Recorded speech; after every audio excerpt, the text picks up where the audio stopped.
Hello students, কেমন আছো সবাই? আজ চলে এসেছি নতুন একটি প্রশ্ন নিয়ে। প্রশ্নটি নিট 2024-এ এসেছিল।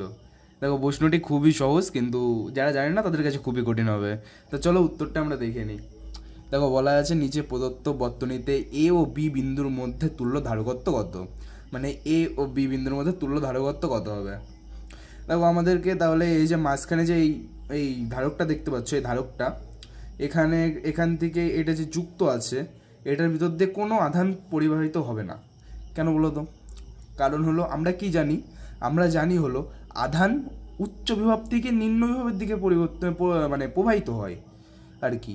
এখানে দেখো, এখানেও দুই মাইক্রোফ্যারাড, এখানেও 2 মাইক্রোফ্যারাড ধারকত্ব, এখানেও 2 মাইক্রোফ্যারাড, এখানেও 2 মাইক্রোফ্যারাড।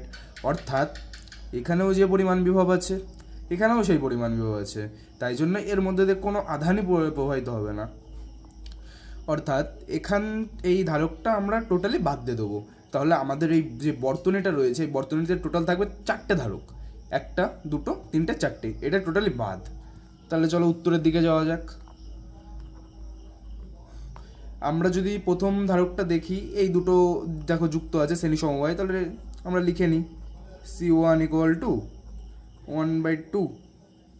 দেখো 1/C1 হবে বাই 1/2, বা 1/C1 = কত? 2/1, মানে 2/2, বা C1 = 1। আবার দেখো, আবার এই দুটো যুক্ত আছে শ্রেণী সমবায়ে, অর্থাৎ এটাও এরকমই হবে 1। অতএব এই দুটো এবার কি থাকবে? এখানে টোটাল হলো 1 ধারকত্ব, এখানে টোটাল হলো 1 ধারকত্ব। এই দুটো কিসে যুক্ত আছে? সমান্তরাল সমবায়ে। তাহলে কি হবে? C1 + C2 = 2 microfarad. এটাই হচ্ছে আমাদের উত্তর, অর্থাৎ 2 মাইক্রোফ্যারাড হবে উত্তর। দেখো, আজকের ভিডিওটা এই পর্যন্তই। ছোট্ট একটা অঙ্ক ছিল। আশা করছি সবাই তোমরা বুঝে গেছো কীভাবে করতে হয়। এবার যদি কোনো ডাউট থেকে থাকে তাহলে আমাকে অবশ্যই কমেন্টে বলো। আমি তোমাদের ডাউটের উত্তর দেওয়ার যথাসাধ্য চেষ্টা করব।